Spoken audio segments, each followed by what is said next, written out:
ಕಾತಿ, ಇನ್ನು ಪ್ರಬಲನ್ ಬಗ್ಗೆನೇ ಯೋಚನೆ ಮಾಡ್ತಿದ್ಯಾ? ಪರಿಸ್ಥಿತಿ ಯೋಚನೆ ಮಾಡೋ ಥರ ಮಾಡಿದ್ಯಲ್ಲಪ್ಪ, ಏನ್ ಮಾಡ್ಲಿ? ನಿಧಿಗೆ ಪ್ರಬಲ ಅರೆಸ್ಟ್ ಆದ ವಿಷಯ ತಿಳಿಸಿದ್ಯಾ? ಇಲ್ಲ, ಕೆಲ್ಸದ ಮೇಲೆ ಔಟ್ ಆಫ್ ಸ್ಟೇಷನ್ ಹೋಗಿದ್ದಾನೆ ಅಂತ ಹೇಳಿದ್ದೀನಿ.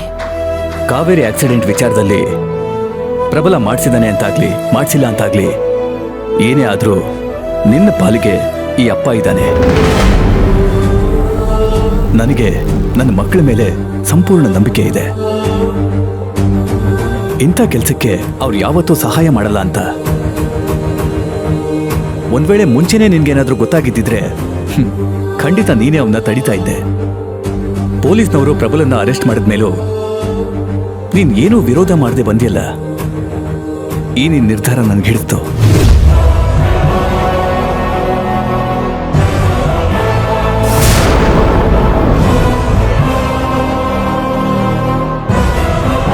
ಕಾನೂನು ಓದಿರೋ ನೀನು ಕಾನೂನು ಮುಂದೆ ಯಾರು ದೊಡ್ಡವರಲ್ಲ ಅಂತ ನೀನು ಪ್ರೂವ್ ಮಾಡಿದೆ. ಹಾಗೆ ನಡ್ಕೊಂಡೆ. ಅದು ನನಗೆ ತುಂಬಾ ಇಷ್ಟ ಆಯಿತು.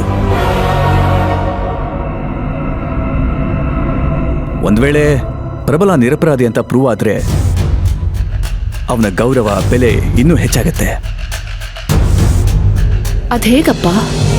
ಪ್ರಪಂಚದಲ್ಲಿ ಜನ ಬಂಗಾರ ಪ್ಯೂರ್ ಇದೆಯಾ ಇಲ್ವಾ ಅಂತ ಚೆಕ್ ಮಾಡ್ತಾರೆ, ಆದ್ರೆ ಕಬ್ಬಿಣನ ಯಾರು ಚೆಕ್ ಮಾಡಲ್ಲ.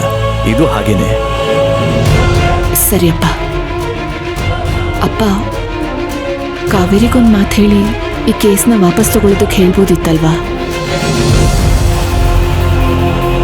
ಒಂದ್ ವೇಳೆ ಪ್ರಬಲ ನನ್ನ ಕೊಲ್ಲೋದಕ್ಕೆ ನೋಡಿದ್ರೆ ಆಗ್ಲೂ ನೀನ್ ಇದೇ ಮಾತು ಹೇಳ್ತಿದ್ಯಾ?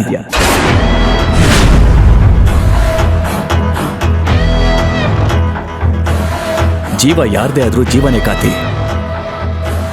ಜಿಗುಪ್ಸೆ, ಬೇಸರ, ದ್ವೇಷ ಏನೇ ಇರಲಿ, ಆದ್ರೆ ಜೀವ ತೆಗೆಯೋ ಅಧಿಕಾರ ಯಾರಿಗೂ ಇಲ್ಲ. ಅಪರಾಧ ಯಾರೇ ಮಾಡಿದ್ರೂ ಸಹ ಅದು ತಪ್ಪೆ. ಅದಕ್ಕೆ ನಾವು ಸಪೋರ್ಟ್ ಮಾಡಬಾರ್ದು.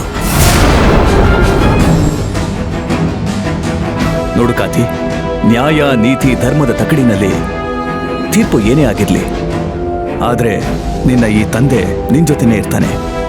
ಧೈರ್ಯವಾಗಿರು, ಯೋಚನೆ ಮಾಡಬೇಡ. ಸರಿಯಪ್ಪ.